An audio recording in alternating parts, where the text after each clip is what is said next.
impunité pour ceux qui ont attenté à un mineur. Et de ce point de vue-là, je me permets de faire une petite digression, Sonia Mabrouk, parce qu'on est évidemment dans un moment très particulier. Et je voudrais simplement vous dire merci pour le courage que vous avez eu, le courage de rappeler cette nécessité absolue, le courage de rappeler que c'est la conscience qui doit l'emporter à la fin.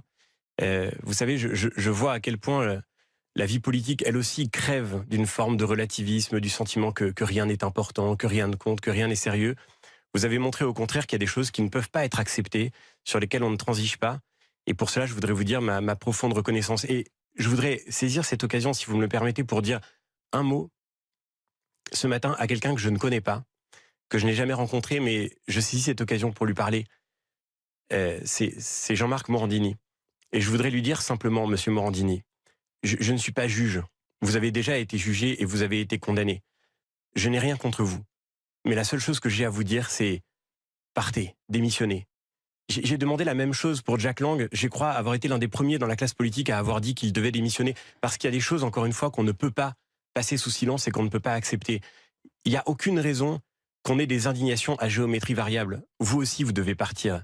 Parce que les Français ont besoin de retrouver confiance dans leurs institutions. Ils ont aussi besoin de retrouver confiance dans leurs médias.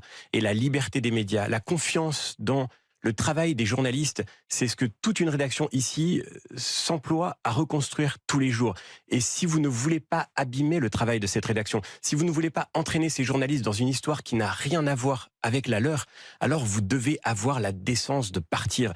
Vous avez été condamné et comme toutes les personnes qui sont passées par là, vous avez certainement le droit de continuer d'écrire votre vie. Mais cela n'implique pas pour autant qu'il faille imposer en particulier aux victimes et à tous ceux qui, dans notre pays, ont été victimes d'atteintes sexuelles quand ils étaient mineurs, leur imposer le sentiment que vous êtes parfaitement indifférent à la souffrance que vous avez causée. Cela n'est pas possible, ce n'est pas possible. Monsieur Morandini, tant de Français, tant de spectateurs de ces médias sur lesquels nous parlons aujourd'hui le demandent avec moi ce matin, partez maintenant. Écoutez, vous dites que chacun écrit sa vie et prend ses responsabilités. J'ai pris les miennes et je pense que vos Et merci pour cela. propos ont un écho important